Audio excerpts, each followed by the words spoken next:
What is the biggest reason why someone should actually get a home inspection? I think the biggest thing is that, a lot of times I think buyers that buy without an inspection are really relying on the seller's disclosures. And they understand that if they had to, they could go back and sue or, they have recourse. The problem is a lot of times sellers are completely unaware of conditions in their home.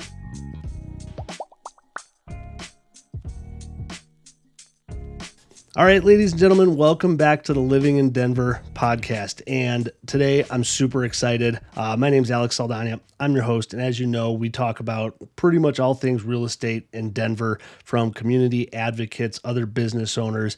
And today I'm joined by Wade Hunsinger, who owns Aspire Property Inspections. And what's amazing here is that he's so integral in the real estate process. And if you don't know him, you definitely should. He's an expert when it comes to homes, how things are actually built, which, I mean, you're buying a house, you're buying a product, and this is your go-to guy that would possibly help you from making a massive, massive mistake. So, Wade, welcome. How are you today? I'm doing great, man. How are you? I am doing awesome. So, I have a ton of questions here for you, and I have a lot of good questions, but before we kind of get into that, I know you see the good, the bad, and the ugly of houses all around the Denver metro area, but give me your background a little bit. Give me your story. How'd you get into this? How'd you end up owning an inspection company? Like, who's Wade? Where'd you come from? And feel free to start wherever you want to start. Okay. Yeah. So it's kind of funny. So when I got out of high school, I had a roommate and he was an electrician. And one day he just didn't want to go to work. So I knew where his job site was. I grabbed his tools, I jumped in my car and I drove down there. And I found his boss on the job site and said, "Hey, my roommate doesn't want to come to work today. So can I have his job?" And I think the guy was so impressed. He's like, "Sure, here's this freaking goofy kid here." So he hired me. And so then I was on an electrical crew. And I wired apartment buildings with that crew for about a year, and then ended up switching to another company and started doing more commercial stuff and more single family home residential and kind of everything. But I did that for quite a while, and then one of the places I worked at, the owner was looking at some prints one day, and I was in the office, and he asked me to come look at these prints with him because we were starting a new job. And so I was able to read the prints pretty easily. And he pulled me back in a couple weeks later and said, "You're a pretty smart kid. Have you thought about going to engineering school?" And he happened to also be an engineer. So he kind of was the first one that encouraged me to do it. But I ended up going to CSU and studied electrical engineering. And while I was there, I was, as a kid from a family without a lot of money, I needed to come up with college money. So I joined the military actually, and I was in the National Guard and got college money. And so I got through college and everything. And then I worked as an engineer for about 10 years. And in 2014, my wife and I went to buy a house, and we got the inspection report, and it had pictures in it that weren't even our house. It was really bad. So I also, as time went on, I started realizing that there was something called a sewer scope that they never even offered to me. They never told me about radon testing. There's like all this stuff I realized that I was just not informed. And I thought, as an engineer and having a background in construction, I think I could probably start a business and be pretty successful at it, mainly just because I cared and I wanted to not have people have that same experience I had.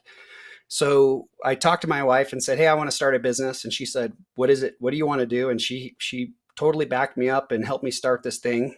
And we really launched in 2017. I'd gone through a bunch of training courses and things like that. And then we launched the business and just haven't really looked back. Nice. So that was 2017 essentially. So talk to me there about the the process of starting up a home inspection company. I can't imagine is easy, right? There's a lot of competition, and I'm sure it varies different state by state, whether you're regulated, licensed, or whatever. Like, give me that 10,000 foot overview of kind of the business, what you guys actually do, right? And how it might differ from, what other states are doing, if you know. So Colorado is one of, I think, 12 states that doesn't require licensing. And there's pros and cons to that. I know a lot of agents say, "Well, it would be better if we had to force all the inspectors to have licenses." Um, I think one of the biggest challenges is that if you force inspectors to have a higher bar for entry, it will reduce the number of inspectors in the market, which maybe you're weeding out the bad ones. But in my experience, we had a guy working for us in California for a while, and we saw a lot of the competitors' reports out there. They weren't any better. They were, even though they require licensing, they weren't necessarily better inspectors. In fact, I think in some ways they were worse because they were trying to meet the minimum standards for California versus doing what the ASHI inspection standards really call for. And then in some cases, we go above and beyond the ASHI standards because there's things that they say we shouldn't check or we don't have to check, but we check them anyway. So I do think as far as the licensing and all that stuff in Colorado, we don't have a license, but most inspectors go through a certification process. Now, I would argue that the inspection certification process really doesn't prepare you for doing an inspection. So what I look for when I hire inspectors is I want to see at least 10 years of experience in construction, whether it's general contracting. A lot of times plumbing or electrical backgrounds are really good because, a lot of times there's a little bit more technical stuff involved with putting that stuff into a home versus framing. Framing, you've got nails and plates and brackets and a few things, and you've got lumber and, lumber ratings and some of that. And you've got your engineered TGIs and some of that stuff. But I think when it comes to electrical, there's just far more stuff that can go wrong. So those guys typically have a better background. But I really believe that background, like my engineering background and all of the construction experience I have, that's what made it so I could really do inspection. It had nothing to do with the classes.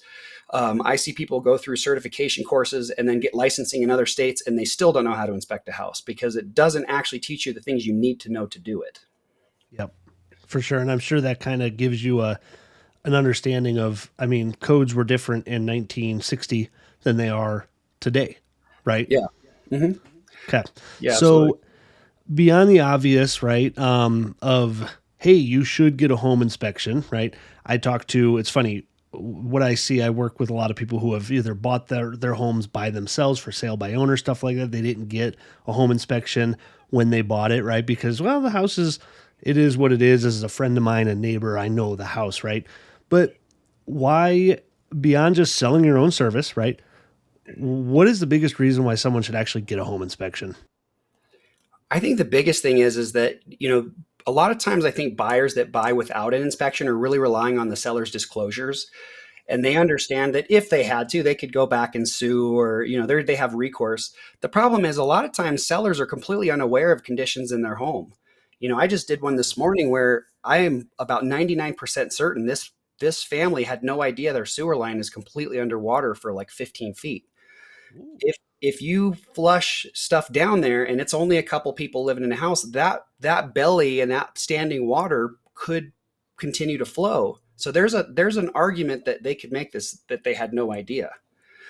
So that's something that by doing an inspection and doing the sewer scope, we were able to figure out for this client. So the biggest thing is you become an informed buyer versus going into it not knowing some of those things. Now, in all fairness, an inspection it's never perfect. There's things we can't see behind walls, and we have times where flippers will go in and they'll do a bunch of weird stuff and cover it with drywall, and there's really not any way for us to see that stuff. Yep. But most of the other things that are visible, we're going to dig into it and figure out what's going on. Yeah, yeah. So when you do a full home inspection, like the quick rundown of what it is that you should be checking for, right? And then what are kind of the optionals in your opinion being here in Colorado? So the big thing is I always talk about like the big five. So you've got your foundation, you've got your HVAC, roof, plumbing, and electric. So if those are the big things, if you have any issues with those, you can have some small stuff where, maybe you have an outlet that's not working right, or, something that'd be an easy fix potentially, or you have all the way to like a panel problem where you have like a safety recall panel or something where it needs to be replaced. So there's still some severity in there, but we really want to check the big things like that. And then a good inspection is also going to include windows and doors and, all of the other things inside the home. I think the biggest thing is, I'm a veteran and I work with a lot of military buyers, and a lot of times they're not even here. So they really rely on my report to get an idea of just the general condition of the home as well. So I try to put a lot of pictures in the reports and enough description that they understand the conditions that they're going to get. Because in some cases, they've never even seen the house. They do it with a video tour with an agent. Their unit sends them here with their rucksack and they move into the house. So, it's kind of on me to just help them understand what's going on there. Yeah, totally. No, and I've been in situations where it's gotten edgy, right? Between home inspector to agent to the seller of the property, the Oh buyer of the yeah. property. Like you have lots of people that are invested in this transaction getting completed, right? And Yeah. oftentimes we kind of work against each other. And I know you guys fall into the middle of that a lot of times. But I mean, from my own experience, I've had home inspections that feel like they've fallen very, very short, right? Of what you would expect, right? Someone who just, brushes over everything. You don't feel like you got any sort of valuable information. And on the other hand, I've had home inspectors that, literally scare the crap out of people. Yeah. And you try to coach people on buying a house saying, hey, if we were to go look at a new build and get a home inspection, we would probably I find find more problems. Yeah. than a 60-year-old home. Like that's very Yeah. possible. It's their job to find things that are wrong, right? And it's going to be a 72-page report, even if everything's fine. Be Yeah. prepared for that. So, how do you balance that not doing enough versus almost overdoing it and scaring people? Is that just an individual basis? Is that on any software technology that you rely on? Like, how do you get coach people through that balance? So that's a really good question because I think that's a big piece of what will either make or break an inspector is knowing where that line is. My philosophy is if I don't note something and a buyer moves into a home, they're going to think I missed it. So I don't want to not point stuff out. But what we have to do is we have to understand, based on criteria, it's defect criteria is how I look at it. There's a pass fail on some things, and there's sort of a spec range on other things. But once we identify a defect, the next thing to understand is what's the severity of that defect. It's like if you have some scratches on the wall or there's nail holes where they hung some pictures, the severity of that defect is not anywhere near hail damage on your roof. So we've got to make sure that we're very clear about that kind of stuff. I think part of it is how you present it. So there's homes that I go to and it's got foundation problems, the roof has got hail, there's mold in the attic, and there's just a lot of stuff. And in those situations, the way I look at it is it's not the inspector scaring the buyer, it's really the home has a lot of bad, scary stuff in it. And in those situations, there's just sometimes not much we can do. However, when it's a typical home, because that's not typical, usually those are the homes the investors are looking for. But in a typical home, what I like to do is something that a lot of inspection companies and the training tells them not to do. So I always encourage people to come to the beginning of the inspection and go through the inspection with me, because if you wait till the end and I give you this list, sometimes that list sounds longer than it is. If we go through the house together, when I see little caulking areas that need to be done and minor stuff like that, I can show the buyer this is what I'm seeing, but it's okay because here's how you take care of it, and I can help them understand the maintenance stuff, because that's really what you're talking about is what's this big stuff versus the maintenance stuff. And then when we get to the end of the inspection and I say, okay, we've gotten through everything and now we've got these, really what you need to focus on are these two or three kind of bigger things. It helps them understand. The other piece that we do that I think helps is when you do the report, if you put every single thing in the summary page of that report, it's going to look like it's overwhelming. But you don't need to put that the shower head leaks in the summary. It's just a handyman needs to just tighten it up or maybe put some more Teflon tape. So we really try to focus on making sure the reports are prioritized with a red-green color code. And then anything that's just small handyman stuff is just down in the report. So it really breaks it down to where it's more digestible. Yeah. Okay. Good deal. Yeah. Just like I said, because I've had it, span the range of super scare tactics to, too blase about stuff. And we often get caught in the middle, of what's good, Yeah. what's bad, and what needs to be done, for this buyer to feel comfortable with the home. And on that note, kind of one of your ancillary inspections, right? Radon. We've been hearing more and more about it in the last, 10 to 15 years. It's become a big thing. Yep. Is radon a scam? No. So here's the thing that's tough is, a lot of the way they do the studies is correlation studies. So they look at a region and they say, we know this area has high radon, and then we can see a correlation between that and this high level of certain types of cancers. So the statistical evaluation of that shows that there's a link. But the thing that I think a lot of people don't understand is they say, well, you can't prove it because it's this odorless gas that, there's no way to verify. Well, one of the tests that we can do is called an alpha track detector. And what it is it's a plastic film. And when the radon gas goes into that tester, the alpha particles come off of that molecule, and it leaves scratches on the surface of that film. So we can physically see the damage that radon causes on plastic. So it's not like it's something we can't see. We have ways to see it. And essentially what's happening is when you get lung cancer is you breathe it in and those alpha particles come off of the molecule. And when it hits you in the lung tissue, it causes damage. Now the human body's got mechanisms to go in and destroy those cells and then replace them with new ones. But if that doesn't happen properly, it can start to mutate and you start to develop a cancerous bundle of cells in there. So we can see scientifically multiple things that can make it so we can show that that is a real thing. Fascinating. That might be the best explanation I have heard of radon, period. And I had a client once who was they were a scientist, specialist that worked with radon in, I think it was cancer treatments or something like that. He was very tied in, but in a much different facet. So when we were helping him buy his house, he dug into it and going through all this stuff and talking about things that are so way far advanced. It was unbelievable. And he came to the conclusion. He's like, okay, I find it valid.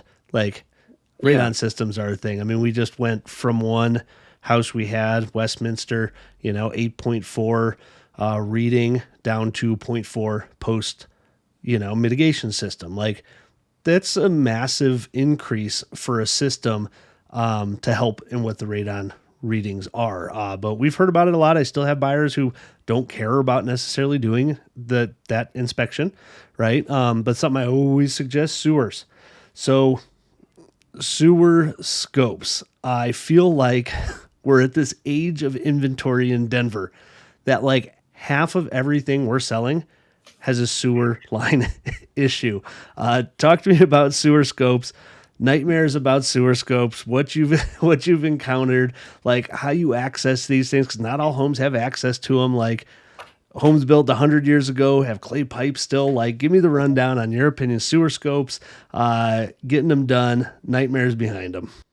So that's an interesting one. It's funny because you'd think that you're literally just putting a camera down a tube and just see what's inside, but there's actually a lot to it. So as an engineer, I kind of nerd out on some of this stuff because it's kind of fascinating. So there's different types of defect criteria depending on the type of pipe you're looking at. So like you just mentioned, some homes have clay pipe. Well, a lot of those clay pipes were installed back in the 60s, 70s, and then in the 80s, they started putting PVC pipe out in the yard. So those homes that have that clay piping are now at that point where they're 50, 60 years old on the young side and maybe 75 years old on the old side. So pipe and foundations and roofs and none of these things are meant to last forever. Everything has a life cycle on it.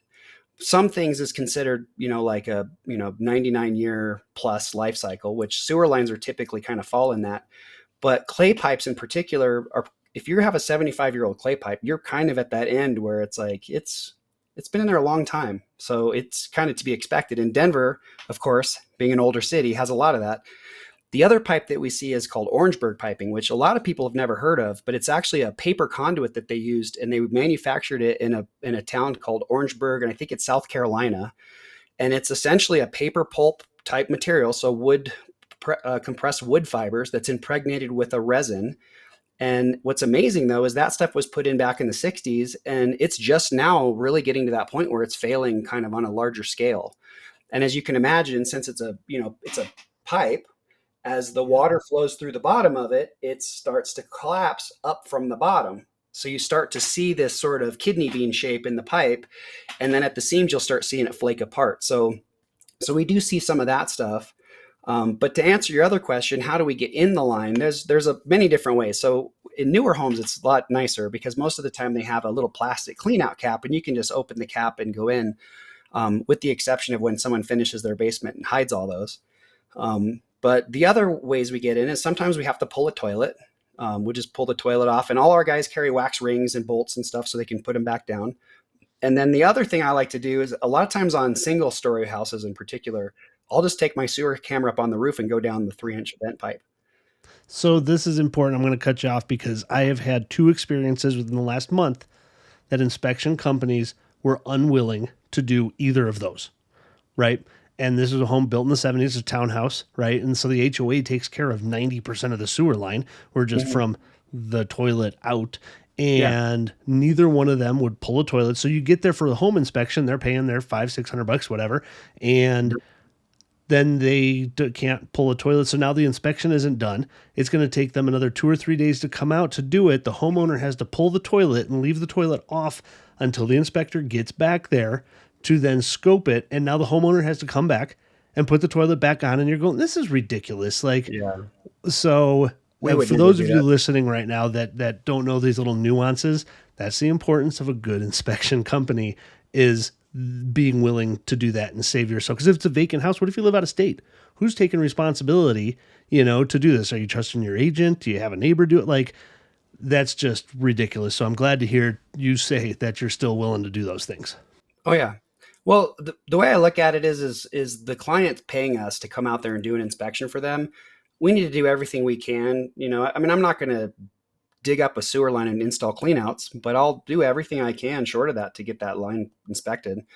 Sure. There are times where there's, 4 or 5 90-degree elbows and the camera just can't get through those things. But I mean, 99.9% of the time, we're able to get that video and get that data to the client as part of their report. Yeah. Yeah. Awesome. That's great. Now, to shift gears a little bit, I know I followed you on Facebook for a while. Heck, that's how I was introduced to you, right? And you're maybe one of the better real estate content people out there because of the stuff that you see. And so, folks, if you're listening and like you don't follow Wade on Facebook, like you absolutely should. His shit is funny. Like the stuff that you see is awesome. Your commentary on this stuff, you're not making fun of anybody. You're just calling out the most ridiculous stuff that you see during your home inspections, which I Yeah. know you see a lot.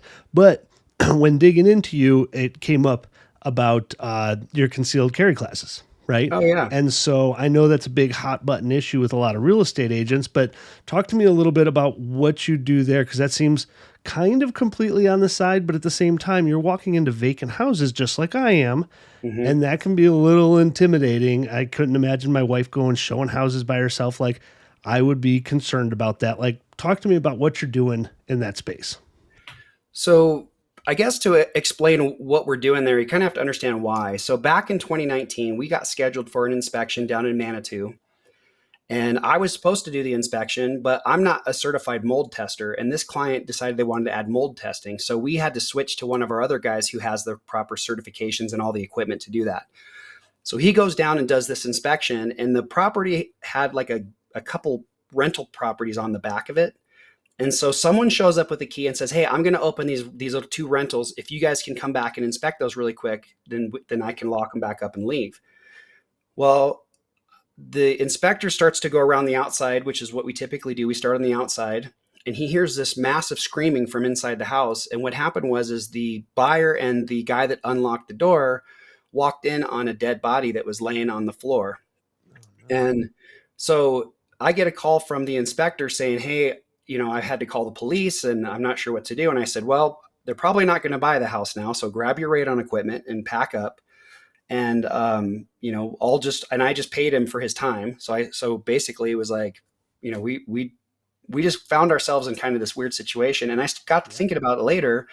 What it was a renter that didn't want to move. And so he killed himself and left. He did it on purpose so that they would find him. So then I thought, well, there's nothing that prevented him from waiting for them to come through the door and shooting them instead. And that particular home inspector, he has a concealed carry and he always has it on him. And I thought, well, thank God he had that. And then I thought, you know what? I bet my other guys should probably have that too. So I actually put all the guys through the concealed carry class, including the spouses that wanted to come. So like my wife and a couple of the guys' wives came.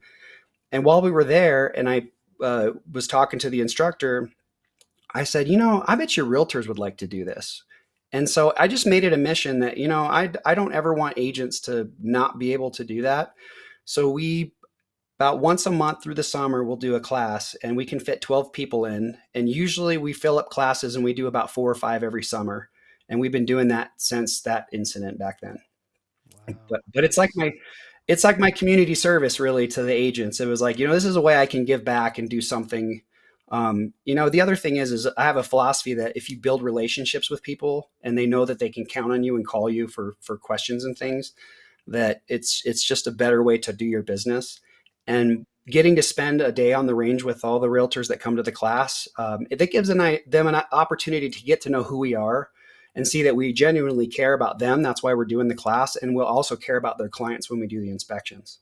Sure. Sure. No, that's amazing. It's an unfortunate story, but a lot of us have not too dissimilar stories or scare moments, things like that. I mean, yeah, I flip houses too. Like I've gone into a lot of really funky situations and I've had a Have you found couple any over the squatters? years. Uh no, but I've found the remnants of it, Oh, okay. like moments later, like they were Yeah, escaping as I was coming in. yeah, Um, but yeah, that's a scary thing. And once I never thought about it until I had a moment, and I was like, oh, I'm coming into a random person's house. yeah, Maybe it was a rental. What if they have every right to pull out a gun and shoot me because they don't know what's going on? Like, yeah, and so it just brings up all those questions, and you start to go, I get it. I yeah. understand why people want to be able to protect themselves. So that's awesome. So for any of you agents out there listening, like wade your guy, get a hold of them. So now back on the inspection part a little bit. New home construction, right? Give me your 2 cents on having an inspection done because, and this is why I asked this in particular because I have a client right now who is debating between buying an older house, that's fully fixed up versus a new build. And their thought is, well, if a permit was pulled and it was inspected and it was passed, or you have a home inspection done and it passes, like if there's an issue in the future, I have recourse. I'm going from who? Who do you have recourse Yeah. from? Like, is the city going to take responsibility for a permit they signed off for years later, like that there was Yeah. an issue? No, I don't think so. Home inspector, like this is a buyer beware state. So you Yeah. try to do as much as possible, but give me your 2 cents on new home construction and getting inspection and maybe getting multiple inspections versus not. So I think in order to answer that question, I have to explain sort of how quality engineering works. So as an engineer, I worked on various different things, including medical devices. And when you build a product, let's just take like a laptop. When you're building that product, there's quality checks along the way. So a circuit board gets built and they hook that circuit board up and make sure that it works. That would almost be like having your framing done and having a framing inspection. Then that board goes into the laptop and they put the screen in and they do all this stuff and they have all these checks along the way. And at the very end, they have a final QC step where someone goes in and they turn the laptop on and they make sure all the buttons work and they make sure there's no scratches or damage and all that kind of stuff. The problem is in the housing industry, there's nothing like that. So they have these checks in between, but a lot of times there's no final check at the end. So a perfect example of what can happen is you have a roof go on and the roof is put on perfectly, it's fine. But then the painters go up there and they put their ladders on the roof and they poke holes through the shingles. The inspection is already done. There's no one else to come back and double check that that damage wasn't caused by the painter. So that's where we come in. That's why if you get an inspection right before you close when the house is completely done, then you have somebody at least looking at everything to make sure there was no process related damage that was, done to the home by somebody that came along after it was done. Another example is like sewer lines. We'll see a sewer line goes in, sewer line's fine. The tile guy comes in, he flushes a whole bunch of grout down there, and now you've got a blockage. Or you have the concrete guy who did the driveway put some concrete down the outside clean out, and now you have a blockage. There's nobody that comes along at the end to make sure that none of that stuff has happened. So that's the biggest and most important reason to have an inspection is that we're going to do, at the very end of all of that stuff, we're going to do a comprehensive check. The other problem is that even if they have all those inspections done, I've had on 3 occasions here in Castle Rock, the house is done, the city signed off on the roof, and I go up on the roof and it's missing half the ridge cap shingles. So there's no way that guy went up there and looked at it. So they look at it from the street and say, "Yep, there's some shingles." They sign off on it. So there's no proof that the city even really looked at it. They just signed the form. So their signature doesn't prove that anything. It just proves they signed it. That's it. Yeah. And I think there's that misconception that, like, hey, that city inspector is now responsible for my roof. Yeah, Uh, they have no heck yeah. responsibility to that.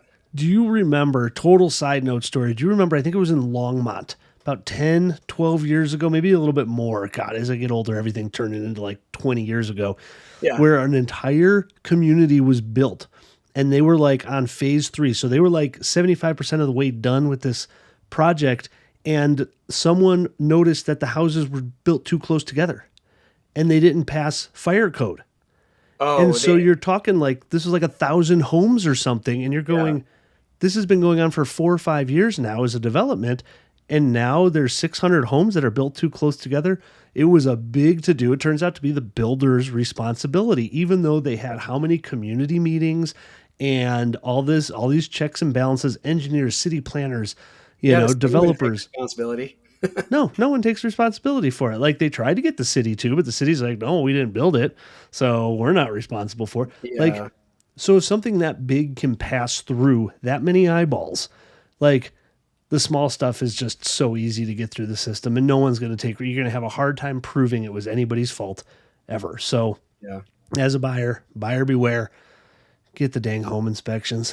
Yeah, That's the yeah, moral of and the we may story. not catch a setback issue like that because we're not there with, Yeah. checking property lines and stuff. However, there's a lot of other things that can fall through the cracks that we will see. So Yeah, a I hundred agree. percent. So with that, biggest stories, like I'm sure you've seen some nightmares, right? I'm sure you've seen some crazy stuff in Ken Carl, foundation stuff. What jumps out at you over the years? Do you have anything that was just so good that like you'll be telling that story in 50 years of stuff that you've seen?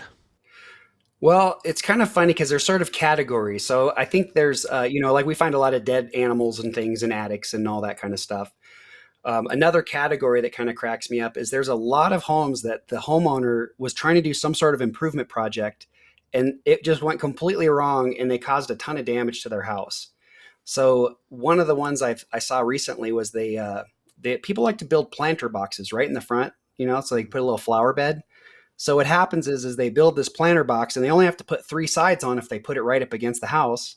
Well, then they fill it up with dirt up above the bottom of the siding and they put sprinklers in there and they put their flowers. And every time it waters, water goes down under the sill plates and down into the basement. And if the basement's finished, you'll never know there's moisture back there.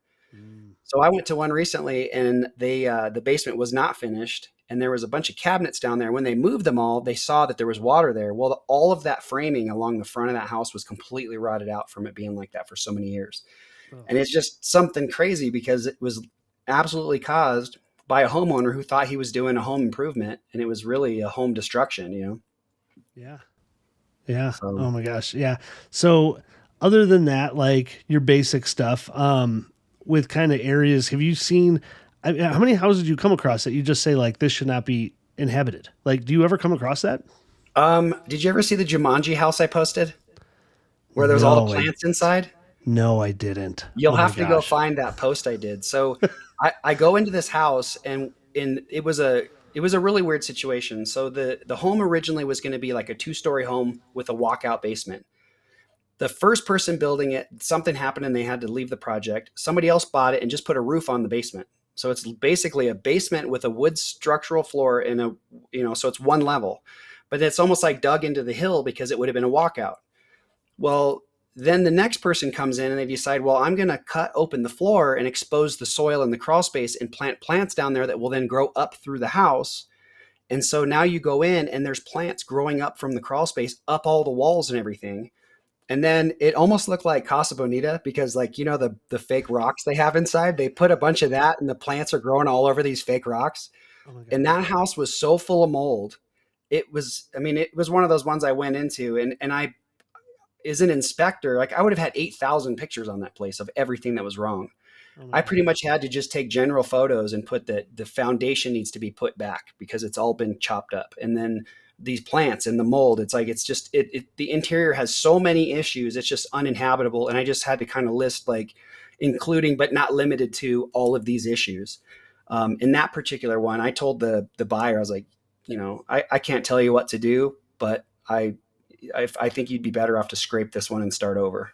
But that was Yeah. like, I've done over 4,000 home inspections, and that's only happened a couple times. Dude, I mean, I've gone through hundreds, thousands of homes. I can't even say that I've seen many mold issues here in Colorado. Like it probably happens more often than I'm aware of because I'm Oh yeah. not, looking for it, testing it. But I mean, it's like our humidity today is like 14% right now. Yeah. Like you just don't see that often. So to see that, that's incredible. I'm sure you see some wacky stuff. So as soon as you get out of the city too. I mean, I was just in one. It was a bermed home Oh that yeah. had. So if you don't know what a bermed home is, you're not alone It because has the I dirt didn't on the know what roof one and was. everything. It's built in the earth. It's like a hobbit hole, Yeah. Yeah. right? The foundation on the ceiling was 3 feet thick of concrete. Oh yeah.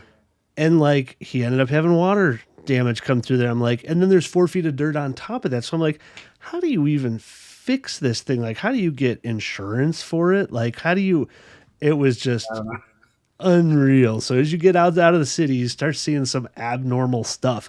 But Oh yeah. around the city, like, do you find that there are pockets of homes that you love or hate? And maybe that's too specific, right? You don't want to call anybody out who just bought a home in an area that you don't like. But like, I hear about Ken Carl Foundation issues, right? Broomfield has a higher water table in certain spots. I've seen major structural issues there. Are there certain neighborhoods or areas that you love better than others based on the type of homes that are actually built?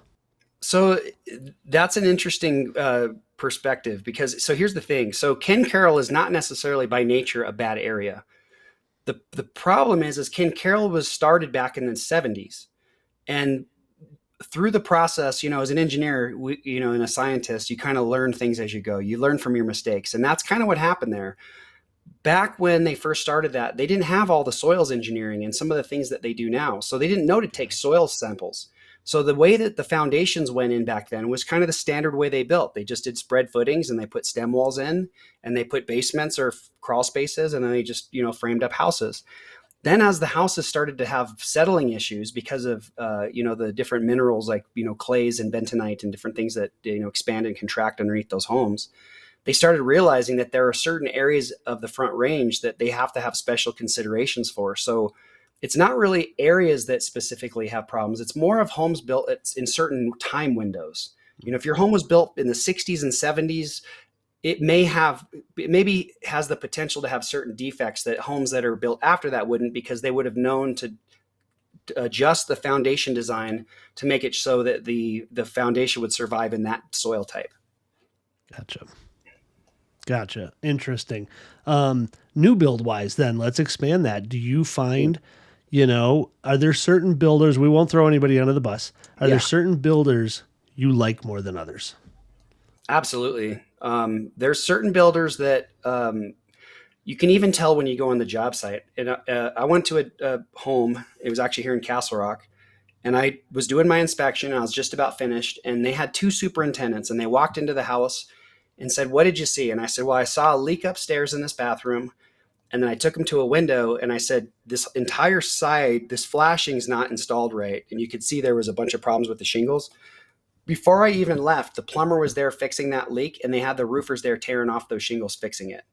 So that particular builder I mean, you pay for that quality. They're a more expensive builder. But then I have other builders. In fact, my mom bought a new build, and her garage door was completely cracked, and they wanted just to glue it. And I was like, and it was broken on the hinge side, so we had to force them to replace the door. So that's kind of what you get is, if you don't get an inspection and you don't have an agent representing you, it's really hard to do that, which that's another thing. I think it's really important. It's like going to court without a lawyer. If you're buying a new build and you do not have an agent representing you, you have nobody that's going to be able to push back on that builder. And what a lot of people don't realize is the way that builders get their business is agents have buyers they bring to them. There's always going to be those random walk-ins, but the majority of their business comes from agents bringing clients to them. So they don't want to, they don't want to lose that relationship with the realtor. So they're more willing to take care of an agent's complaints than maybe a single homeowner in a neighborhood. Yeah. No, I'm 100% with you. I have that conversation all the time, but people go to new builds, new developers first, and depending on who it is, and that's another key component, if they like you to have an agent part of the transaction, I would put them a little higher on the scale of their reputation. Why? And it could be as simple as this, right? If you want to pull out the lawyer guns, right? I have insurance, right? Mm-hmm. They also have insurance. When you're working directly with an agent and shit goes sideways, insurance companies settle. That's exactly what they do. No one wants a Yeah. big issue at the end of the day. It's not going to be a multi hundreds of thousands of dollar fix. We're talking 20 grand, 50 grand, stuff like that. And the insurance companies just settle. So when the new builder is like, hey, you got an agent? If not, did you want to put one in here? Like, take them up on it, right? Mhm. It's another layer of protection that's not coming out of your pocket, right? That new builder is going to make the same amount no matter what. That house is going to sell at the same price whether or not there's an agent involved. But yeah, having the pre drywall inspection done, right? Having the post inspection done after everything is completed. Like, I've seen sewer lines on new builds. I mean, the soil settles fast, right? Oh It yeah. can settle 6 inches within just a matter of a month or a couple of weeks. And so if you get a belly in a line of a sewer line, like, how are you going to know that until you have a problem years down the road, you know? Yeah. Um, Yeah, there's a lot of so times I'll do inspections on houses that are like 4 or 5 years old, and I'll find a bad sewer line, and it's not it's bad in a way that it's still functional, but it's not, a hub's pulling apart, or yeah, sometimes there's a break in it and the roots just haven't quite found it yet because it's a brand new tiny skinny tree in the front yard, so it's not gotten to it yet. But then what happens is the person that the original purchaser of that home, when they go to sell it 5 years later, they get to fix the sewer line that should have been done by the builder because they didn't get an inspection in the first place. 100%. Now, you're tuned into the real estate world a bit more than most people are, but in a different facet, right? You work Mhm. more with buyers directly, potentially some sellers with pre-listing inspections. Do you see a common challenge? Like, what's the biggest challenge that you're seeing in our Denver market, a little bit more specifically for buyers or sellers related to home inspections and just selling or buying a house? Is there anything that jumps out at you? Yeah, so I think that's probably a common thing on both sides for the agent and the inspector. We kind of have that same challenge, which is that a lot of times buyers are being stretched really thin to be able to qualify for a home.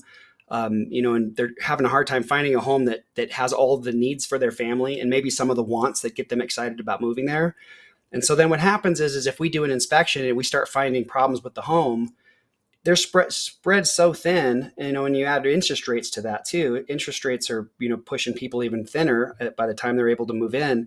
That if you find, significant things with the home, and then they don't have the money to move in and take care of those things, it becomes problematic if the sellers are unwilling to address some of that stuff. So that's, I think, where the sticking point comes in. And it's frustrating because as an inspector, we don't want people to not buy homes because of issues. We want them to find ways to work it out, and it works out for everybody. But unfortunately, there's those situations they get into, and if you don't have the money to do the repairs, and you're having to go to your wife and explain, I know you wanted to buy all this nice new furniture for the house, but instead we have to pay for a sewer line. It becomes really tough on buyers to figure out what to do. Yeah. No, yep. You're preaching to the choir there. Like, we're facing it every day with interest rates, down payments, prices aren't dropping, which then leads me to, all right, your crystal ball question, my friend. From your perspective, which is a little bit more real estate knowledge than most people out there, where are we going? What do you see our market doing? Do you think we're going to have a plunge, like we did in 2008? Do you think we're going to stay on par? Like, and you don't have to know the nitty gritty. No one's expecting you to, but like, Yeah. where do you think we're heading over the next 5 to 10 years?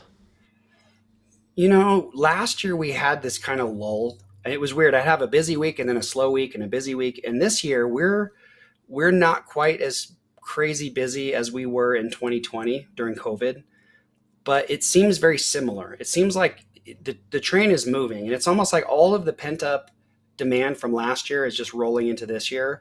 And what it seems like it's doing to me anyway. I'm not an economist, but it seems like it's like flattening the market back out. It kind of went down a little bit towards the end of last year, flattened it out, and it might even be climbing again. So I think when we talk about a crash, you know, I think sometimes buyers are like, I'm going to wait till the market crashes to buy a house. But a crash doesn't necessarily mean what I think those people think it means. Yeah. What they think it means is you can go get $1 million house for $500,000, and that's how far down it's going to go. But I think what a crash really is stagnation more. It's like the prices may hover 5% up and down a little bit, but they don't continue to climb like a normal market would.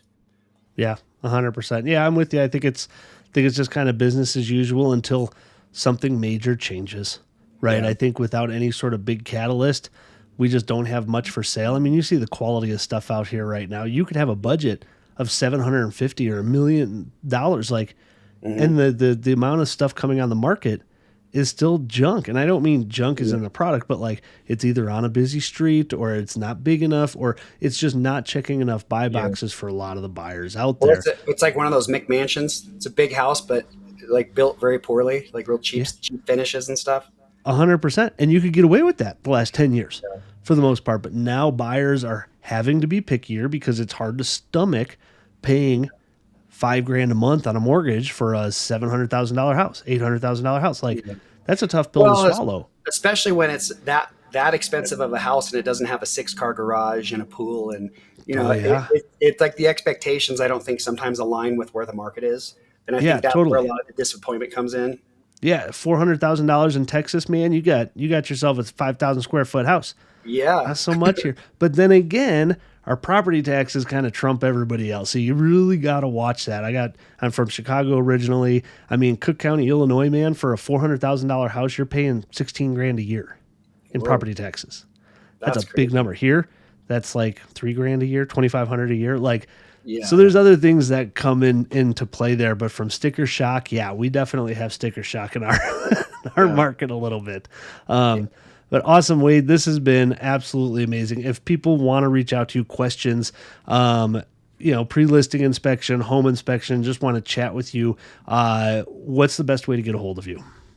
So the best way to get a hold of our company in general is just to call us at 303-688-1762, or you can email us at info@aspirepropertyinspection.com, and there's no S at the end, it's just aspirepropertyinspection.com. We also have a website at aspirepropertyinspection.com, and then uh, you can always go to our Facebook page, or any social media. You can reach us that way as well. Yeah, highly recommended, ladies and gentlemen. Follow him on social media, not because he's going to ask you for your business, but because it's truly worth your time to laugh at some of this stuff out there. Ladies and gentlemen, we'll also have all of the contact information below here for Wade and for Aspire Property Inspection. And thanks again. Until the next time, happy housing. Thank you.